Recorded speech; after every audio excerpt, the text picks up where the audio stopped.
Hello,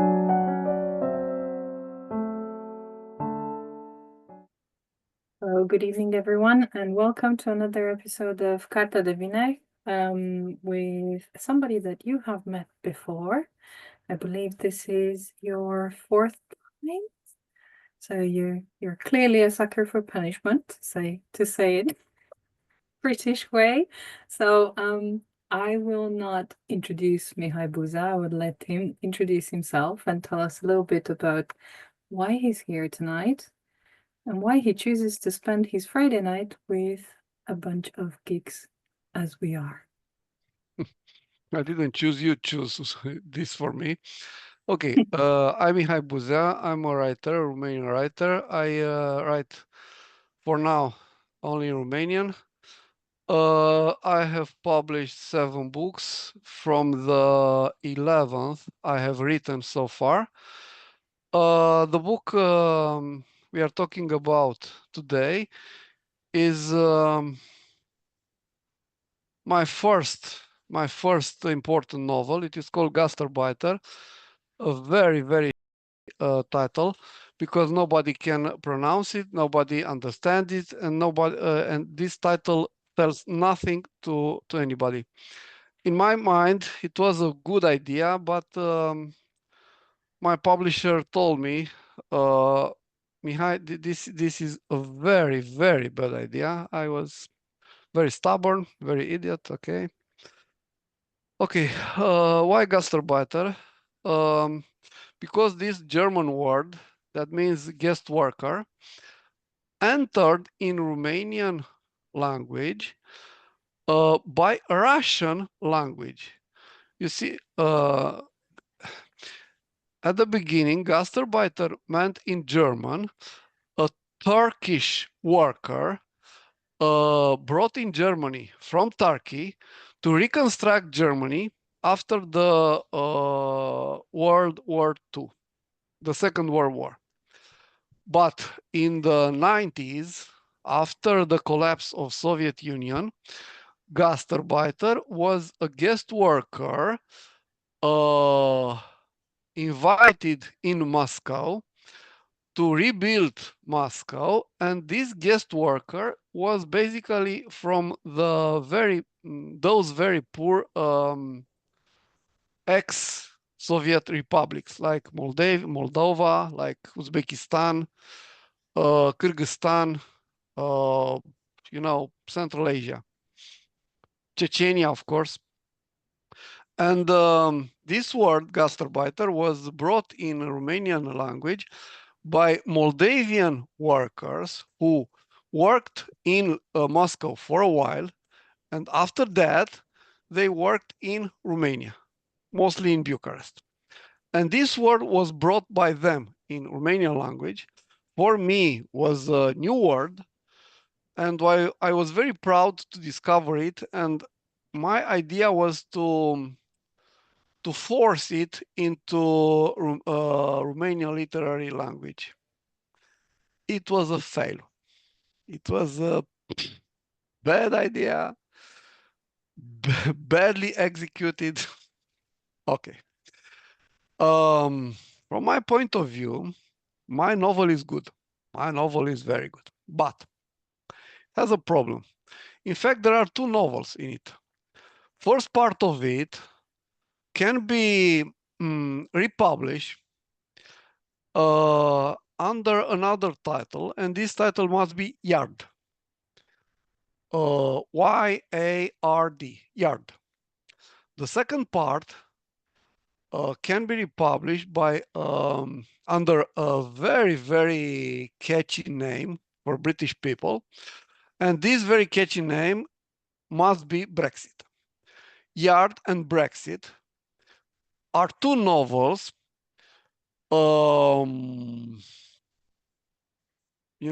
brought together, stick together, put together by myself like an idiot under this title who tells nothing to nobody, Gastarbeiter. But there are 2 novels, Yard and Brexit.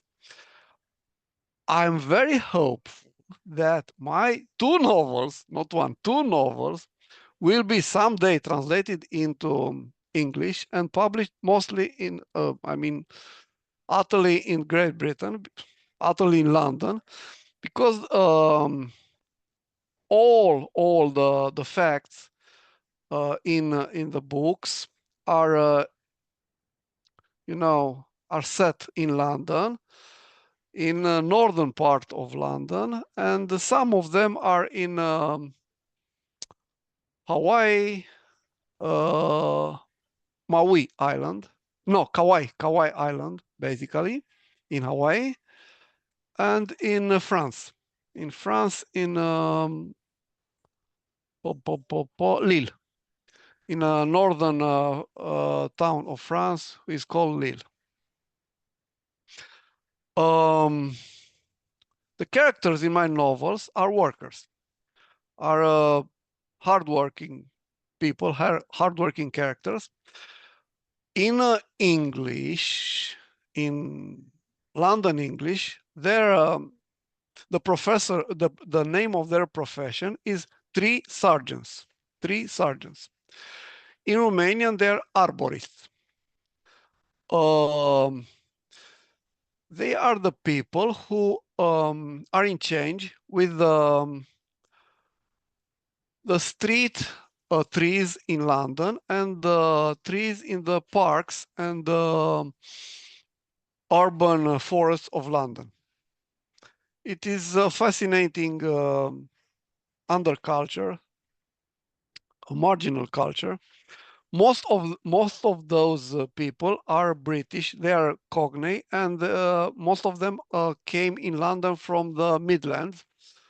I can tell you, I have no idea where Midlands are in in England, but they are tough men and women. I admire them very much. They were fascinating for me, and I admit I wouldn't survive in London and in this tough environment if they wouldn't, protect me. This is the fact. They protected me.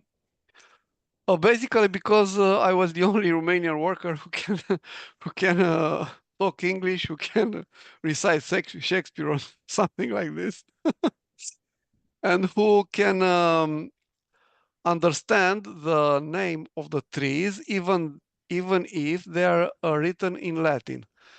On our working sheets, we had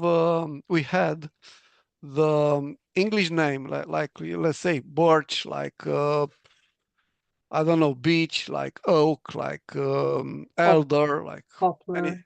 Yeah. poplar, London plane, um, etc. And always, there was their scientific name put in brackets, and this scientific name, of course, is in Latin. And I was very useful there in my yard, in the yard, because I could understand both Latin, Romanian, and English. So I was not much of a worker as a talker. I, in fact, as a talker, and my basic tool of work was the broom. I was the boy with the broom, and the leftovers on the streets were my business. After my tough guys finished their job in cutting trees, not basically trees, cutting their branches and do anything um, which had to be done to a tree, I went in with my broom and I let the street of London, like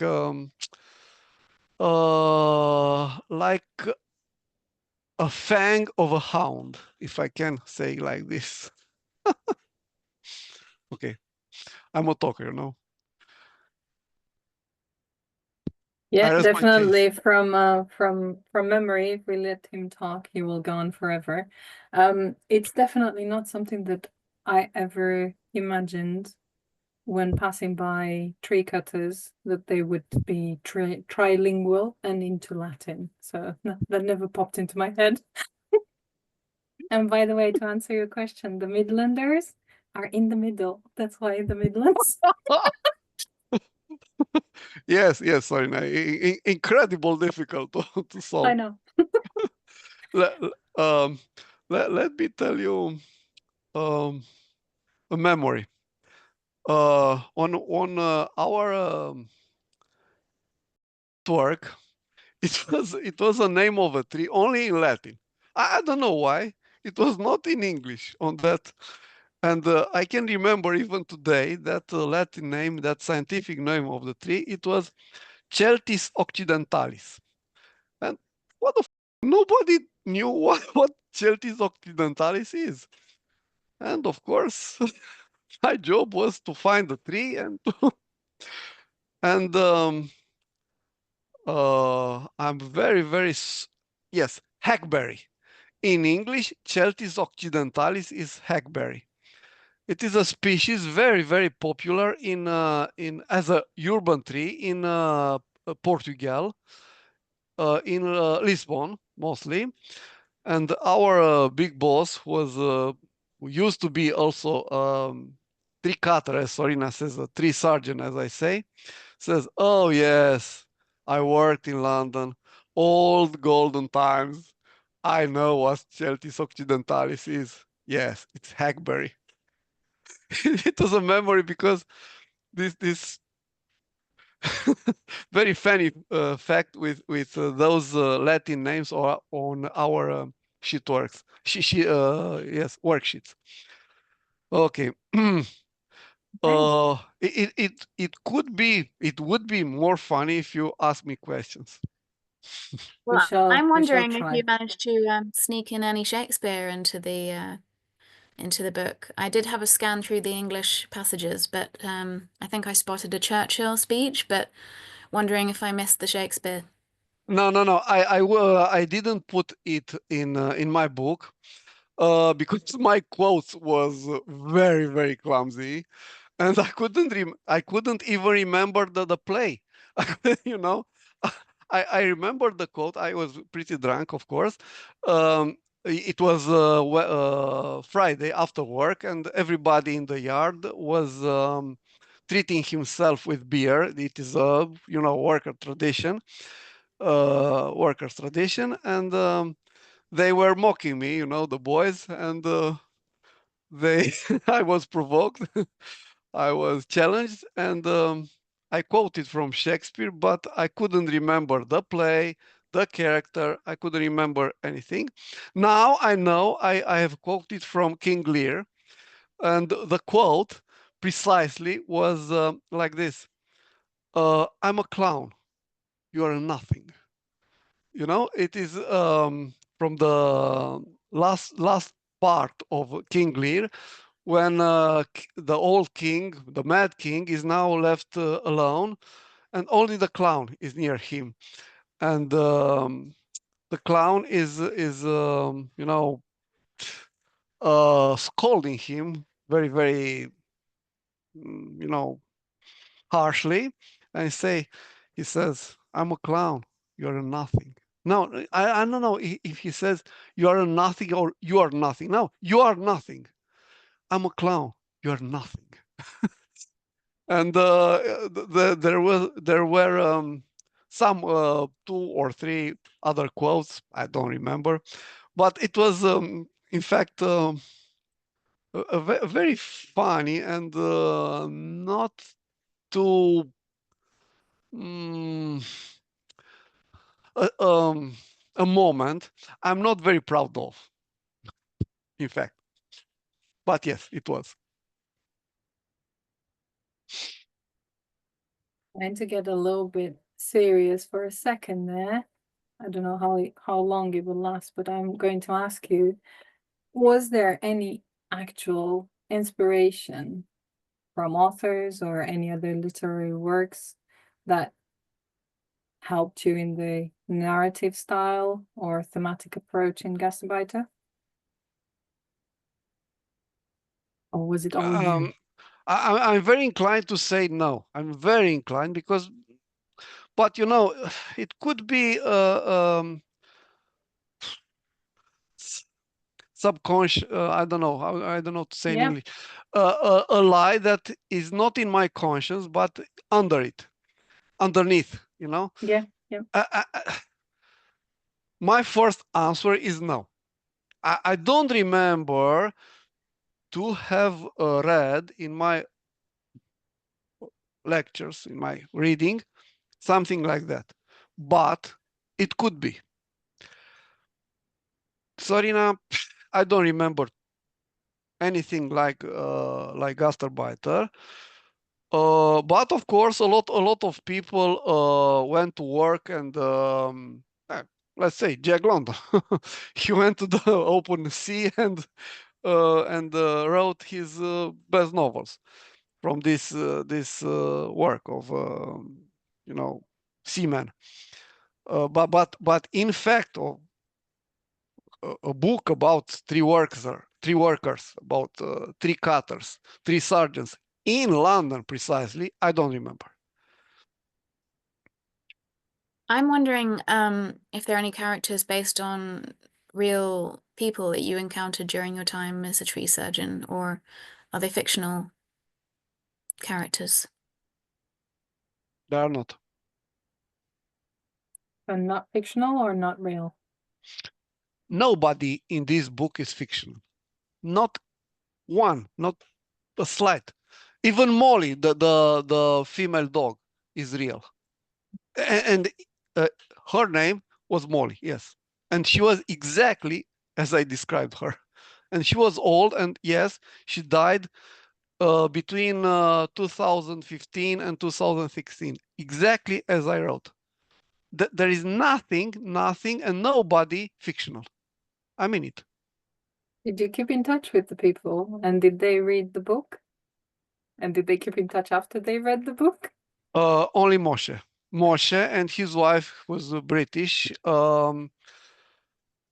wrote the book. They read the book, yes. But my co-workers, they're workers. They're tough guys. They have no time for reading.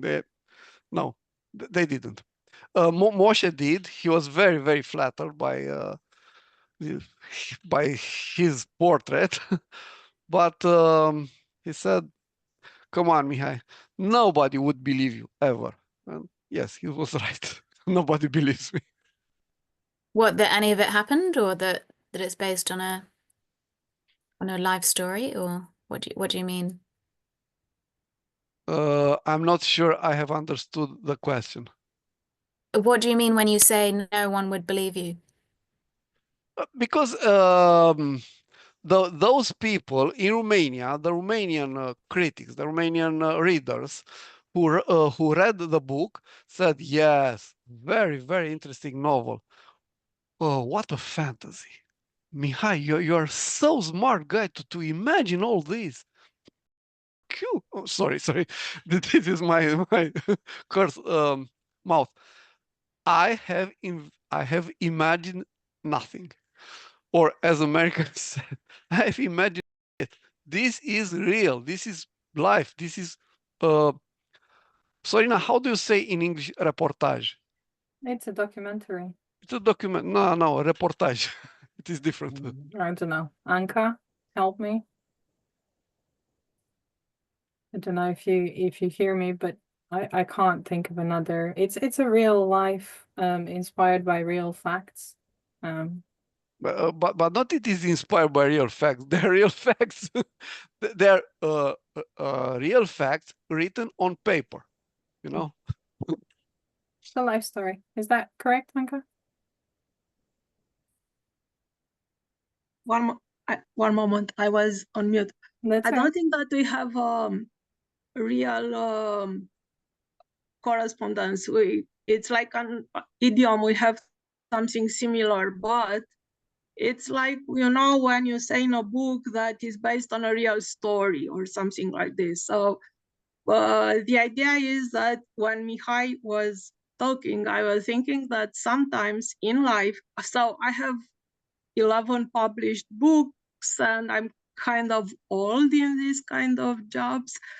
And sometimes when you are in bus, when you are on the street or in a restaurant, and sometimes you are witnessing a dialogue, and the dialogue is so succulent, so amazing, and you as a writer, you can have two kinds of reactions. First of one is, oh my God, it's so good. I would like for me as a writer to write something like this.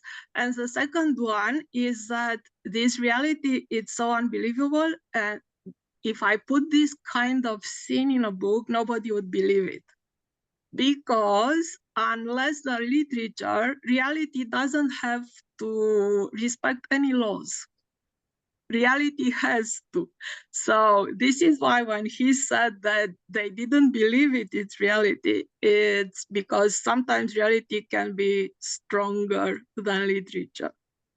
Very well put. Thank you very much. And I think that kind of explained what you were saying, Mihai. Well, it is, yes, Anka, you're right, but it is another reason, I think a stronger reason. You know, Romanian in my social class, they went to London, they traveled to London always as tourists. They visit, they pay, you know, tickets for museums, they have cruises on the Thames, they have a good time, they spend a lot of money. They knew London. Romanians knew London. I mean, you know, well-being Romanian knew London very well. It is a very popular destination. It was because of Brexit, but nobody knew London as I did, as a worker, as you know, having interaction with Albanian mafia in Alexandra Park, with all these little things I done, like stealing little quantities of chopping, or you know, having difficulties with 3 officers, offering them bribe. I offer them bribe, you know, things like this. So my Romanian critics, my Romanian readers, my Romanian friends, social class, they felt, yes, very interesting, but you know, it is hard to believe. Mihai, you're like us. Come on. Have you ever swept the streets of London? Yes, I did, for God's sake. Oh, come on. What prompted the decision to do this kind of work in London then, if it was seen as so surprising by your friends? I didn't understand. So what made you decide to come and work and do this type of job, since it was so weird for everybody else in Romania? My father died in January 2014, and after his death and after his burial, I took the first plane to London to work, because he was my last living relative. I was from that moment I was alone in this world. It was the last of my kind, of my kin. Yes. And I need work. I need hard work. I need hard people. I need hard environment to you know, to go down to my inner resources to survive as a, you know, as a person, as a educated person. I need something else. Sorry, it was a bit personal, but this is the fact. I'm not here to tell you flowers. Mihai, we always appreciate both the candor and the rawness. So don't worry about it. Thank you for sharing. Go on. I have a question. Yes, please. In your opinion, which is your public? Your, I don't know how to say, should I say like incorporation target audience? Your audience. yes, your audience. And how often do you have them in mind when you are writing? My public, my audience, my target are youngsters between 16 and 25, Romanian youngsters who are in the last 2 years of college. In Romania, college is, I don't know, college is college. High school, yeah. High school, Okay. yes. And youngsters who are in university, because, 50%, I mean, half of the young Romanians think of leaving their country, temporary or definite, or for good. And they always ask themselves how it is, how would it be, what will happen to me if I leave Romania and go to work somewhere else, Germany, England, France, Canada, New Zealand. And my book is a kind of an answer to them. This is what happens to you when you go to work, young man. This is here. This is happened. This is where you live, what you eat, how you cook, how much you earn, uh, how you travel, what are the bureaucracy in London, uh, anything. This is a kind of, okay, work and travel guide, Nicola, if you can say like that. You can understand, Anka, my answer. I Yeah, have them in mind. Not I my was, generation, not your I was, generation. yes, thank you. I'm sold. I was wondering if you have this kind of message from the very beginning when you are building your book, or it's innate. I mean, it's something that it's normally and naturally Organically. dissipating from your book. I had in mind from the beginning, and this is why I was started working in January 2014, and that time I was already contributing to two uh, reviste. So help me. Magazines. Magazines in Bucharest, Dilemma Veche and Contributors, and I was writing some texts, some, I don't know, reportage. Oh, this word is killing me. Documentaries, just stick That with that. You know, it's Some again, you can actually use the word reportage. I mean, reportage. yeah. I was writing Awana said report, simply. report. Yes, report. I was writing reports for these two magazines in Bucharest and in Romania, of course, Contributors and Dilemma, and they were read. And that time, the comments were allowed. And from the comments, I understood that my experience is very, very interesting for young people who ask themselves what to do with their lives. What should I do as a young man in Romania? Should I stay or should I go? Should I stay here or should I go there for work for money, for real money? Or should I stay here where is, yes, is warm, is easy, my parents give me food, but it is like a warm pond, you know, for a frog. It is warm, it is shallow, it's easy to stay there. But if you go to for the ocean, it could be killing, it could be the end, but you can return in your small country as a different person, as I did. I went there as an orphan. I returned from London as a writer. Okay, it paid off for me.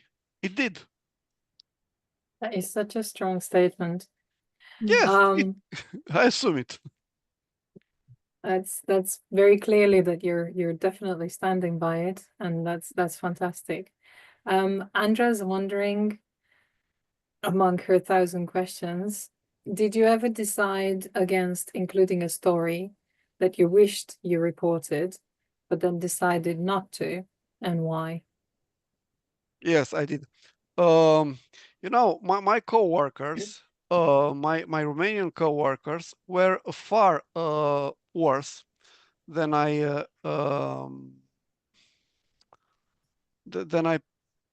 put them in the book. They're they had this incredibly strange habit for me to steal. To steal anything, to steal anytime, to steal from anybody, to steal from the shops, to steal from the work.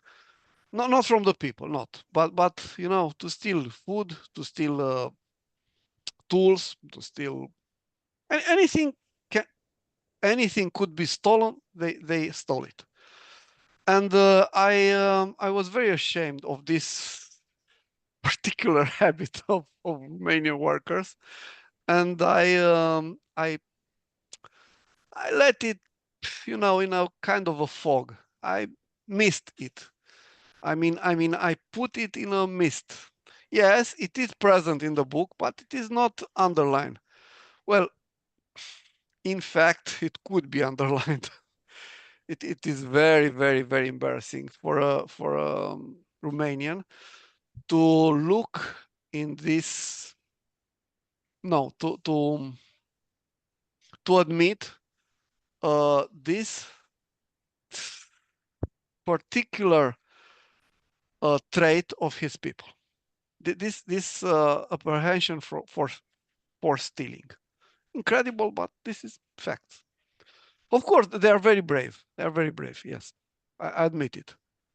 Uh, I would say even a bit mad in bravery. And very very industrious. They're uh, you know strong as horses and very very resistant. But after work and during the work, if they lay their hands on something, well, they they do it. Yes, sorry. There was, can I say something here? Hi, Mihai. Please, Yeah. Alina. There was a joke about a Romanian, I don't know, a French guy and Italian guy on a plane, uh, taking a tour of Europe and trying to prove to each other that they will recognize the countries that they're flying over without looking. Well, not without looking, without being knowing where they are, because they were very high up in the sky, and one of them recognized Italy because of the mountains and the seas and the whatever, and the other one recognized I don't know, whatever you want, France, because there were vineyards of beautiful wine, and the Romanian recognized when they went over Romania because he stuck his hand out and his watch disappeared. And and that's Wristwatch. yeah, the wristwatch disappeared. And that's the joke, but actually, I think somebody should write a book about it. And should write a book like Mihai's book, which is with real people and real facts and real stories, because there's a story behind that. That's not an illness. That's not something that's wrong with Romanians' heads. That's something that there's a trauma there. There's something that brought this about, which is worth talking about, because this is how totalitarian regimes manage to screw you up for generations. And there's something that actually is changed in the mentality of people. They don't even realize what they're doing, that they're doing something wrong. It's just about having enough time to live through a regime where you're scraping for survival every day. And so if you find something that's remotely usable someday in any way, you'll take it. and you'll stick it in your purse and you'll stick it in your clothes and your pockets and you'll bring it home to your children, and maybe one day you'll need it. Maybe it's just a little piece of wood or iron or something that resembles of something that could be of use. And that's it's neither something you can, I mean, you can laugh about it, you can dramatize about it, you can do all sorts of things about it. You should certainly research it and facts of research. But when we talk about Romanian ingenuity and Romanian creativity, that's also one way of it and looking at it. Because I remember when I was young, my parents were, well, not my father, because my father would rather, die of hunger than do anything remotely undignified. But my mother, who was the caretaker, she would always something in her pockets, something that a colleague brought, or something that she found on the way, or something that was just lying there and she thought she could use it in, I don't know, for the plants in the garden or for the house in any way. And that's because you couldn't find things otherwise. The shops were empty. You couldn't buy things if you had the money, but you mostly didn't have the money. But even if you had the money, you wouldn't be able to find good stuff. So you would keep collecting. And one day when the need arises, you will look through that, whatever it is, the box of things, lost and found, whatever. And maybe you'll find a fix for it. So it's that. And now if you go somewhere and it's a free world and you have the money in your pocket, but you see something which you think could be of use, you won't leave it there. You will put it in your pocket and somebody would say, "Hey, you're stealing that." And you're not realizing it. And that's not what you're doing. You're trying to put things to good use or to make sure you may need it sometime, and I don't know, whatever. Um, Pile of so things yeah, that we might somebody should need write a book. sometimes. Huh? What? The pile of things that we might need sometimes. Yeah, yeah, yeah. So that's why I'm saying, Mihai, you should write that book. Maybe think about writing a book just about, weird things Romanians do. And ask the question, at least, if you don't want to write the answer directly. But yeah, I think those are things we should talk about because dictators and regimes that are authoritarian or totalitarian are not just about control. They're also about, uh, changing the mentality and the behavior of come. It's not just about it's not just about what you suffer, what the Ukrainians are suffering now. It's gonna mark them for years from now on. Diana, mommy. Let me tell you something, if I can. Sorina? Yeah, please do. It's Uh, your I'm it's your time. I'm talking now for the three British here. Mhm. Nicola, Max, and Jason. Do you hear me, British? Yep. Why British? Are you paying attention? This is I'm paying attention. okay. Listen to me, Jason. This book is to be written right now. It is written by a student of mine. He used to be a seaman. He navigated a lot as a petty officer, and after that full officer. And now he's not retired, but he works in a port in a haven as a, I don't know, navlositor in Romanian. I don't know, as a clerk in this sea business, this navigation business. Marina. Yes. And this student of mine, I'm a teacher of writing now. He's writing a book, and he told me this story he has, let's say, picked from one old officers of his,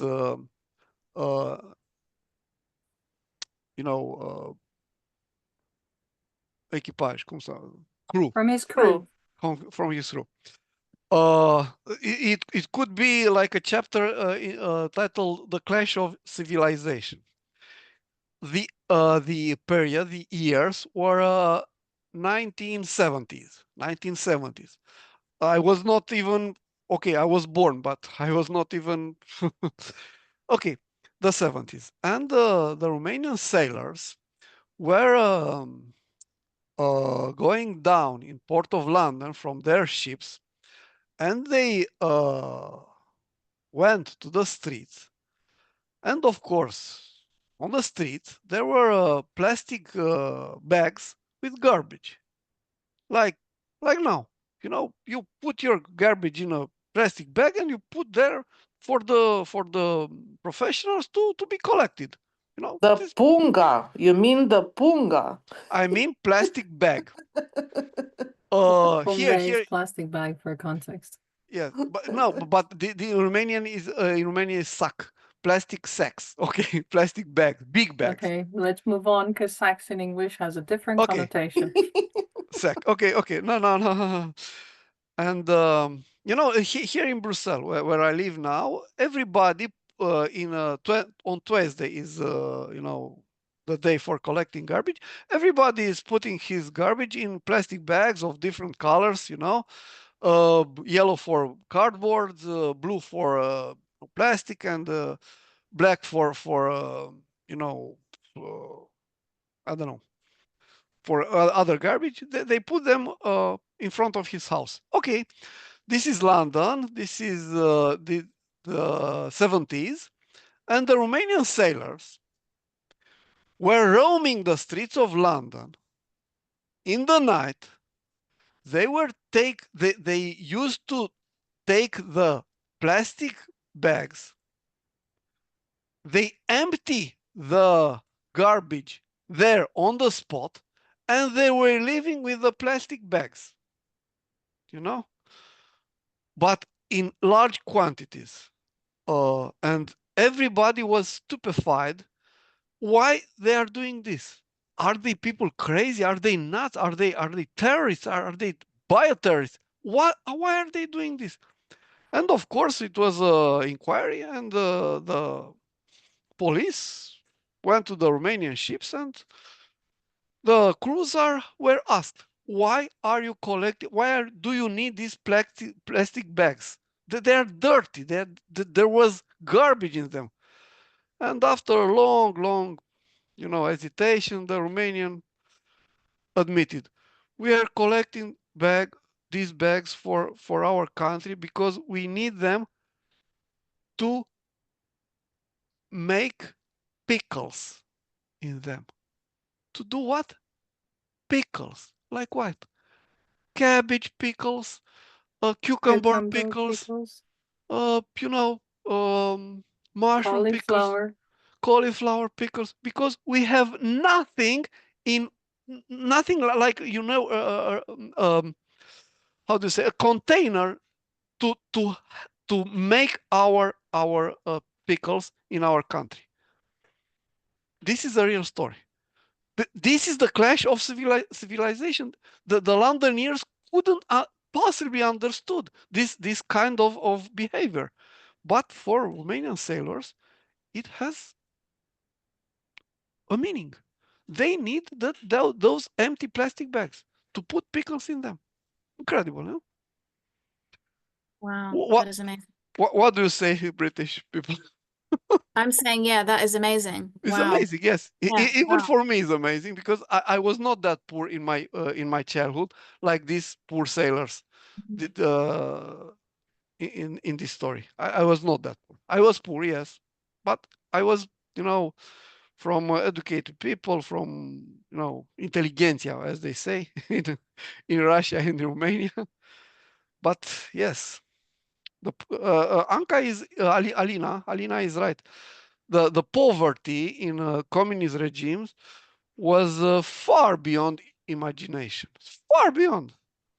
And even for now, I was talking with my daughter, and I was telling her stories from communist times, and she is listening to me with her ears and her mouth open, wide open. And her question after a long string of stories was, "But father, uh, in those times, the rain was falling on the ground?" "Yes, of course, but it is like another planet, father." I was shocked. My little daughter was asking me if the raining was falling because it was a different word. It was a dystopia. It is a movie from TV, from Netflix. What I was telling them, but that movie is what was my childhood, my uh, puberty. Let's say, Diana, go go go go go go. So I'm what you're busy. saying there, I empathize completely, and I think Jason even more so, because when when we started talking about our lives, one of the things we did was share childhood and teenagehood stories, etc. And I remember looking at him and thinking, you look completely and totally puzzled. And I think, Nicola, you did the same to some pieces of stuff that I told you about my life. My memories of you talking about queuing astounds me, but taking plastic bags is even more Next amazing. level, definitely. Yeah. So there's no term of reference between the two generations. What I have found, and I don't know if this is your experience as well, is that yours and my generation and the generation before me potentially would more likely have stuff in common with the generation that is now 80, has lived through the war in the UK, and therefore they could understand some of the deprivation and the challenges that we've been through. Yeah, that's a very good insight. Yeah. But yeah, it's I can confirm. A little story, please. yeah, please do. My crew, Rack and me and another groundsman, we had a job one day in I need some help here, in a let's say a house that was housing retired war heroes. In Romania is Cămin de Bătrâni in Romanian, but I need a little help from the Romanian speakers here. Yeah, go on. No, how do you say in English? What? Sorry. A A house home that for the elderly. a home for the elderly, but these elderly specifically were officers and military personnel in their 80s and above 80s. Like a veteran Veterans. care Yes, home. yes, yes. A home care home for veterans. That's it. Okay, sorry for my little knowledge of these specific terms. And my climber Rack was climbing. I think it was an ash, if I remember. I can see the fence. I can see the ash, and it was a bit difficult the job because it was the space was not very generous. But he used to be, he is still a very skillful climber, and he did the job, with a very fine touch, very good, very fine precision. He didn't ruin everything, like the fence, like the wall, like the the um, the lawn, the grass there. And the old veterans were it was a sunny day of winter, and the veterans with their their uniforms, they're old people, I mean old, their uniforms, put on their decorations on their chests, with their very old eyes. They were not with their old eyes were admiring Rack and his work there up in the ash, and the precision of his movement. And we at the ground, me and my colleague, we are dealing with the logs and with strings, and we made scripts, and it was good work. And after that, when Rack went down from that ash, it was just just cleaning, not removing the tree. The veterans came to us, and in an English that that sounds funny even for my ears, because their English, come on, it was like Churchill's. It was old. It was old pronunciation, old words. I don't know. It was strange.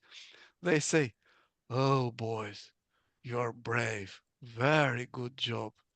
Proud, proud to see you in action."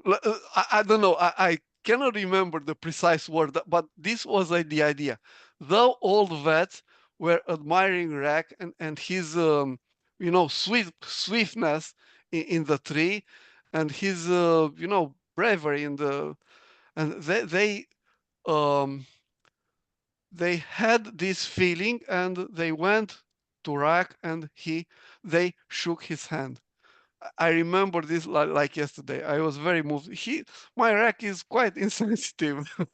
In fact, he was very, hard worker, money oriented. He's not a sentimental guy, but I am, and I was very, very touched by that moment. And let's say those old farts were so impressed by this job, which has to be done in the yard of in their house, home, care home Home, yard. care home, Yes, yeah, or yes, nursing home. done. Juana says Yes, the difference is that the older generations have a very good appreciation of a good thing well done, of quality, of taking time to do something that is necessary and useful and pragmatic and practical, right? yes. I suppose. Well, I'm just the teller of a story. I cannot interpret it as you can do, but I told you what I saw with my eyes, my own Mm. eyes. Yeah. Going back to some of the questions, I think, what was the rationale behind leaving certain of the English dialogues untranslated? And how do you think this choice impacts the reader's experience? So there's parts of the book, like Nicola said earlier, that are in English, and you intentionally left them there. Why? Mhm. After fighting a lot with my publisher, but fighting like Romanian, like raising my voice, like threatening him. I'm leaving you. I'm going to another publishing house. I don't want to hear you from you ever again. Come on, Mihai, it is a good book. No, this is my way or highway. La, la, la, la, la, la. Okay, the ration for my choice. You know, the older generation in Romania were bilingual. They knew Romanian as their native language, and French as a language of culture. As educated people spoke French. My generation is exactly the same. They are bilingual, but the language of culture is English. And my idea was like this: in Romania, there are very few people who read books. They don't. But if you're enough educated to read a book, you're enough educated to read uh, it in English. I mean, any educated person in Romania who is enough well-being, he has an enough a standard of living, knew English. So what's the meaning of translated it? It was useless from my point of view. It was useless, and it was a choice of I took a stance. In fact, I took a stance. This is my idea about. This is my idea on Romania today. This is my idea of Romanian audience today, and this is my idea of what Romanian audience should be today. This is, yes, I took a stance. Sorry. Can I It's all right. applaud you loudly, Mihai? Please. Can I just applaud this stance? Yes, yes. You know, I'm very, very easy to flatter because Okay, that's good. That's good. That's a good trait. That's good survival skills. thank you, Alina. Okay. It's I just wanted to say something because I really love what he just said, and I love that an author is taking a stance and making a point and trying to communicate the world as he sees it and as he thinks it should be. And I think that's what we need, and we need more of that. Um, but also another interesting fact about Romania, which I think we should be again talking about a little bit more, is the fact that while we were scraping to survive and we didn't have a lot, actually, we didn't have the bare necessities like what to pickle stuff in. Um, we were also very much um, aware of what was going on in the Western world, which is where we wanted to be.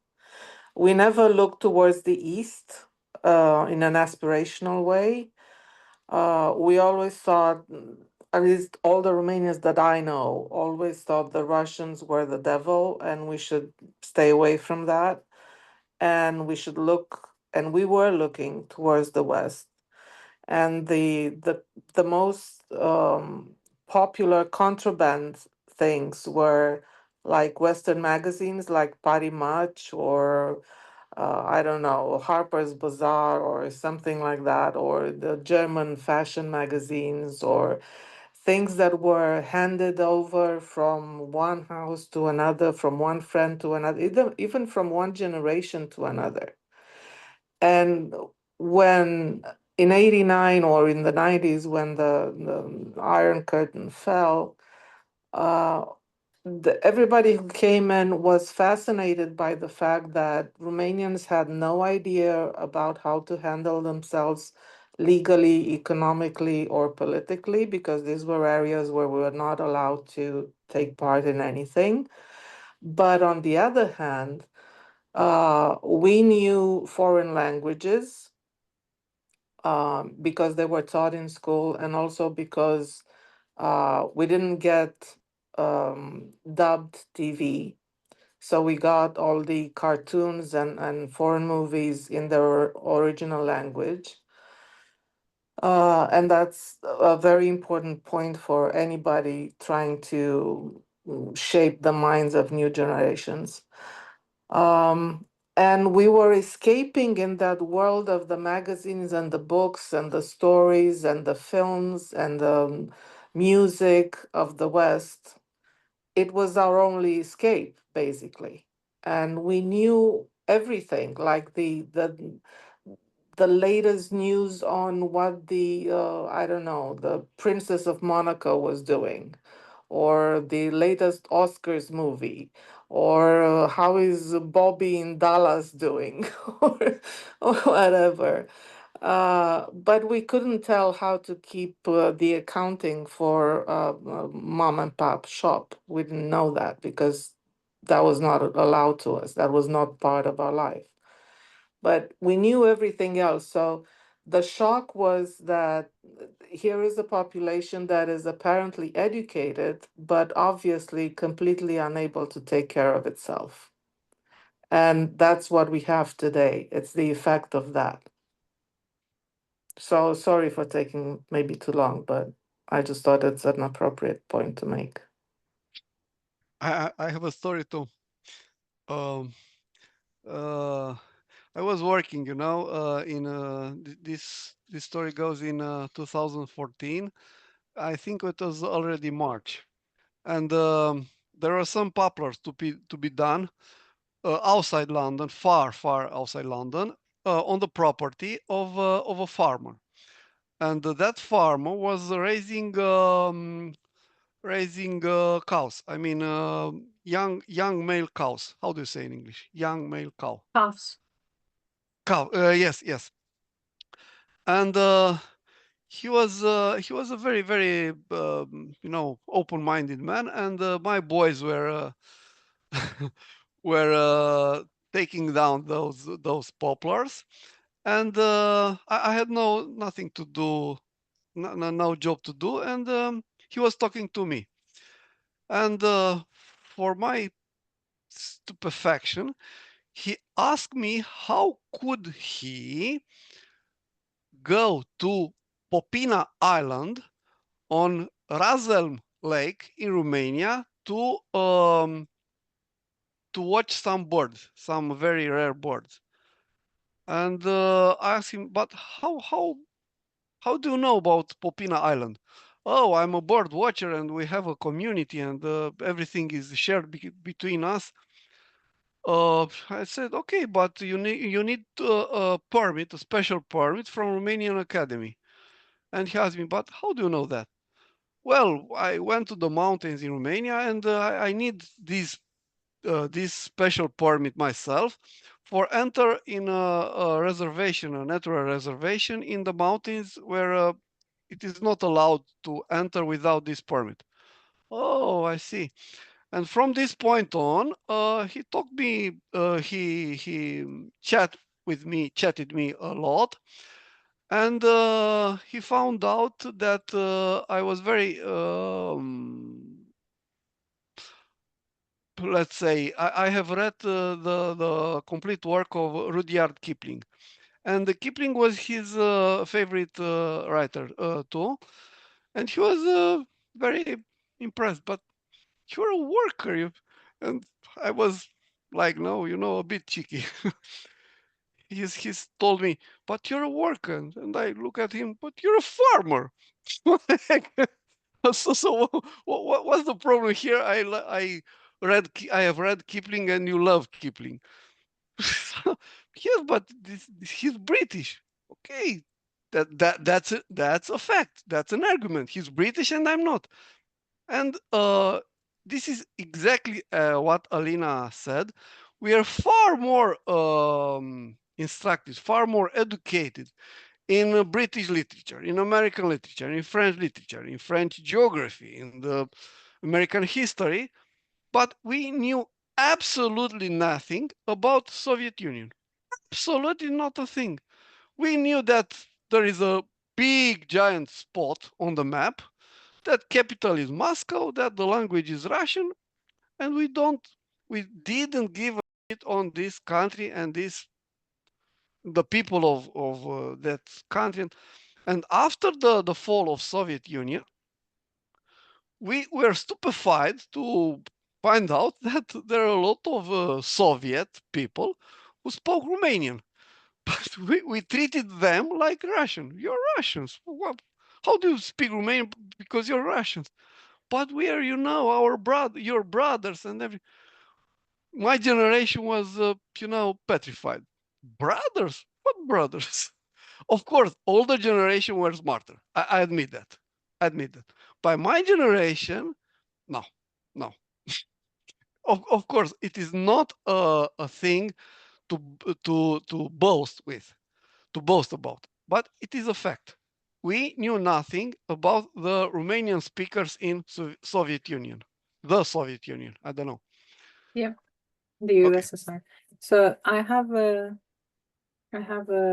potential perspective on that. And I remember some of my teachers in primary and secondary school when I was growing up always mentioning the fact that you have to know your enemy. And at the time, the enemy was the capitalist world. So knowing the enemy is being armed to fight the enemy. Russia was not seen as our enemy under communism. Therefore, we didn't need to know them. Equally, to the second part, Russia's strategy of displacement and fragmentation of populations was part of their own divide and conquer approach. And learning Romanian and being displaced from Siberia to Basarabia or Bukovina and the other way around was part of what they did across the USSR.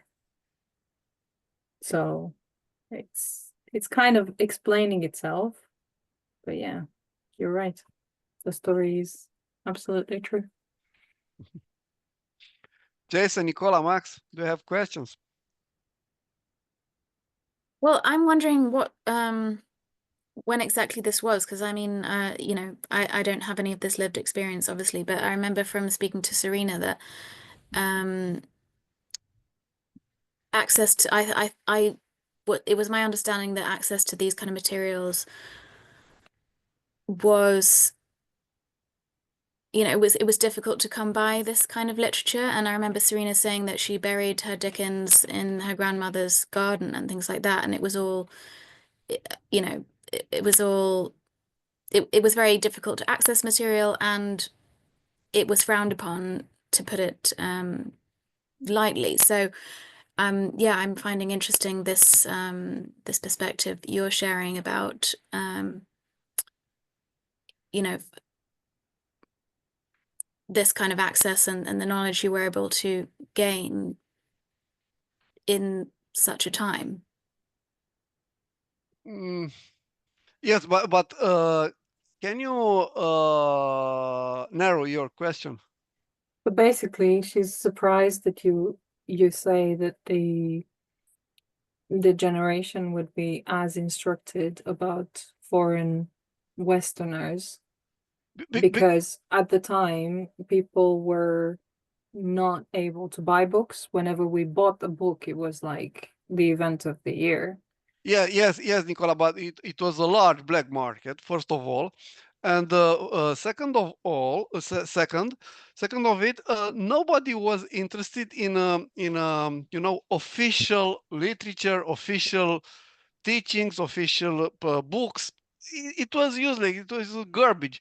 They were you know, piles and piles and piles of official books, and you know, let's say propaganda materials, propaganda books, very bad novels about praising the regime. No, but they were very praised.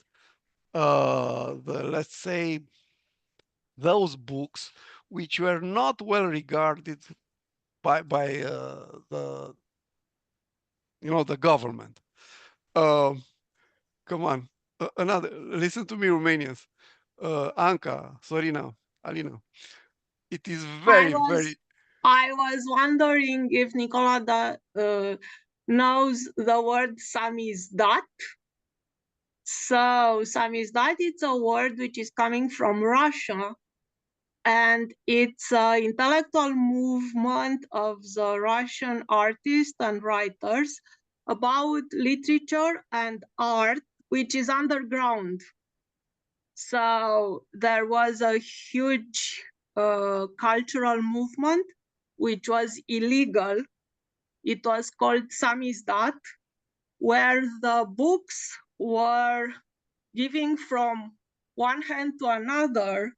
And sometimes, if we are talking about Solzhenitsyn or other writers which their books were forbidden in Russia, sometimes you could risk, maybe not your life, but for sure you could risk prison for reading them. So it was a kind of something which is we are calling in Romania resistance by culture.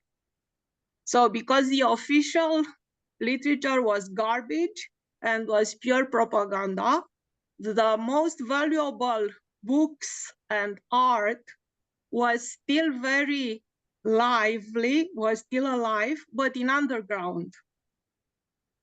So it was kind of a parallel stream of this is how it worked. And I remember I had a lot of books. In Romania, we call them Xerox because they were copies at the Xerox machine. So we had a lot of books which people were printing they made copies. And sometimes those copies were so old and so many hands have them that I read books in this kind of copies with a lot of notifications and a lot of things, because many people, it was something which is quite a phenomenon. And the other thing, which is, I don't know, because I'm not old enough, it's the generation of my grandparents. During the communist time, in the toughest period, I mean 50s, when the Romanian communist prisons were full of political prisoners, in prisons, they used to write poems and learn them by heart. And it was something oral. They didn't have papers. It was something oral. And if you are reading the testimonials of the witness of this kind of literature of prisons, is overwhelming. Yeah. So in a way or another, always the creativity, the pure spirit, the resistance was alive even in the most toughest political Romanian prisons.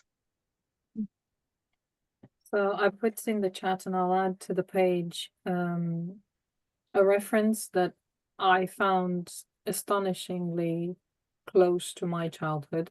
It's a book by a Chinese author. It's called China in 10 Words. I'll give you the talk, Mihai, in a second. So the chapter on book is spot on how I grew up.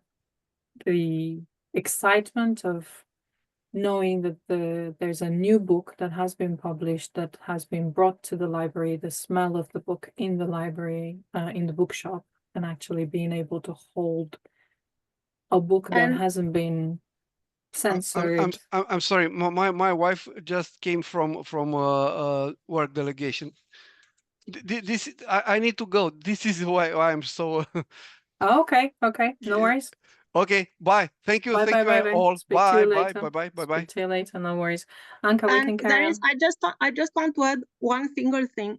I'm living in the United States, and my huge, I don't know how to say, surprise is a too soft word.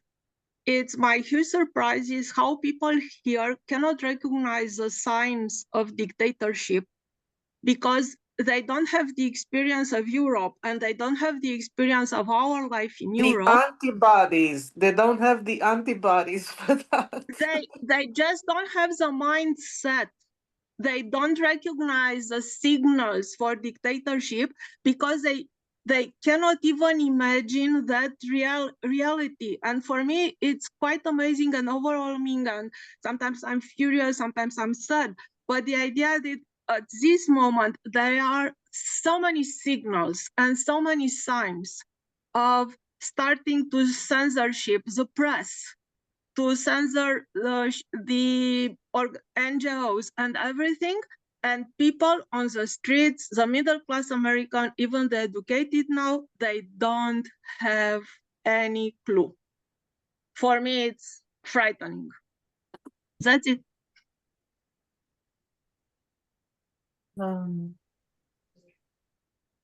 It's really important to actually be able to go back and revisit these things, especially nowadays. One of the things that you mentioned, Anka, about the communist prisons and people having to learn poetry by heart. I remember visiting the Siget prison, and one of the things that they were displaying there was pieces of cloth from the prison uniform or from the bed sheets that was used for writing on with either berry juice that they could pick from the yard, like blackberries, because they would grow wildly, or with their own blood, because that's the only tool that they had to be able to keep something. So I think Gosh. it's, there you go. Wow. Thank you for sharing that one. So this is not poetry. It is my grandfather's note to his brother before he was on trial, because he was in prison for political reasons. So yeah, this is what he wrote. So yeah, it's real. Yeah. What did he use to write? He sew this. Oh, it's sewn. Okay. Yeah. So that was another way to just open up the whatever cloth they had and use the thread with a little stick and try to sew it. That's another. It's just when you're in that kind of situation, your creativity goes wild. It goes to places that you would never have imagined. For me, I think the most important question when I'm writing a book or an article or everything is how to get this message to the young people who don't know how it was. So, because even I'm writing novels and poems and something like this, I don't believe there is a work of art without message. Even the message, it's not building consciously, there is an unconscious message which is already there. And I think that what is important for all of us who create something, doesn't matter what we create, books, music, conferences, everything, is to get something to young minds who cannot, like the Americans I'm living with, they cannot even, they don't understand, and I cannot blame them because they cannot even imagine how was it. And I think that this kind of, I don't know how to say, blissful ignorance, which is not their fault, maybe, I don't know, maybe it's a fault of our societies. I don't know, I don't want to judge or to make any kind of assessment. But I think at the end of the day, this is the most important thing, to get people who don't know about all these things, which were cruel and unjust and awful and everything, at least to think about them, at least to raise some questions and make people to want to get some answers. And I think one of the most lasting legacies of Mihai Buzea is going to be just that. Troublemaker in chief. Having all of us talk about stuff that he just put on the table from his lived experience, doing something that most Romanians would have judged him for because it's potentially perceived as beneath his station to just go and do physical work when you're well educated, etc. But actually, it is the grit, it is the creativity, it is the inspiration, and it is bringing us all together, able to talk about life as it is, with no shame and no censorship. Yeah, but Okay, let me say something as let me call myself a strategy expert. Okay, If I may. you And may. of course I may.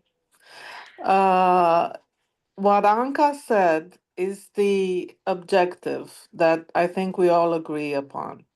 That we need the new generations of the world, especially in the countries that have a lot of sway, that have a lot of decision-making power, but not only, I mean, anywhere, everywhere, if possible, to understand what the early signs are and what they can lead to and learn from history, right? That's what you were saying, Anka. I'm not missing anything. Okay. We have the content, we have the stories, like Mihai's stories, like everybody else's stories that we're talking here, like Juana's piece of cloth, which is a letter. We have that. What we don't have is an understanding of what it takes to scale that message up so that it's really effective. We're not getting these messages to minimum effective levels. We are not. We're having exceptional conversations in groups of 7, if I'm looking at correctly at how many we are now in this, or maybe 9 or 10 or 12. People are talking about these things in their homes, in their little groups, when there's a book launch and there are 20 people around, but we're not reaching the scale which is meaningful enough. And the only way to do that is to think, don't let me tell you, just think about how was it that you got to understand things about a different culture that you were not living in? By buying a famous book, by going to the cinema, by listening to music, by culture, by being exposed to that culture in a massive way. And if there's anything we should do first is to try and harness that power of the art to create emotions and to get people to feel on their skin somehow the things that they're not actually living. And you cannot do that with a little, artist movie. It's a statement, but it's not going to go far. You need that by investing. And the investment needs to come, one, from free democratic governments, if they call themselves that.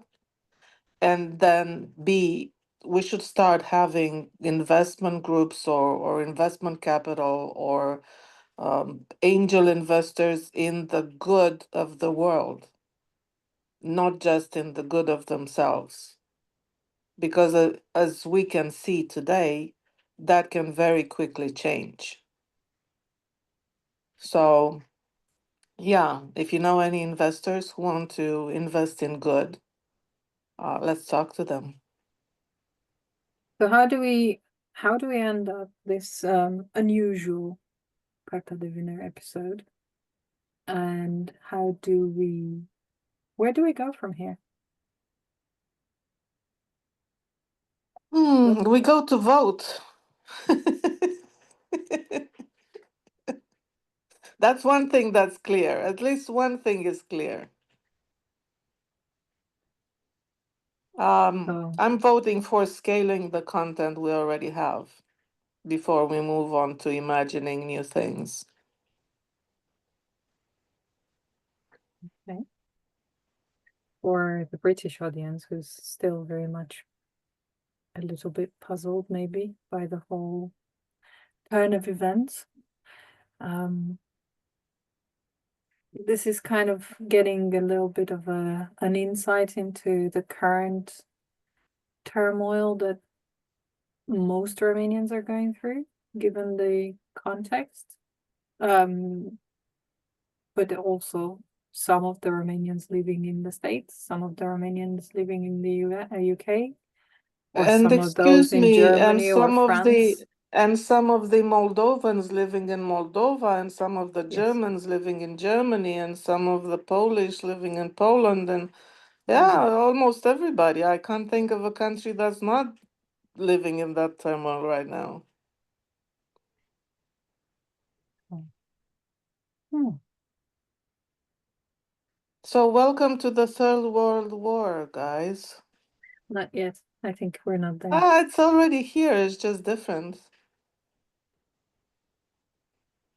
I think that we all have to brace for impact, because at this moment the paradigm of living on this planet is shifting like hell every day, and we have to do the best we can at our places and see what, because we cannot do what the governments are not doing, or we cannot do what people with large amount of money are not doing, but at least we can do everybody what we are best at, in my opinion, and hopefully somehow we'll manage. I don't have something more optimistic at this moment. I'm living in the United States, guys. You have to, you have to understand me. Every time when I see the news, it's like, wow, what happened? What happened 2 hours ago was nothing, and now everybody is in turmoil. So it's such a dynamic at this moment that I don't have any kind of, I don't know how to say, prognosis.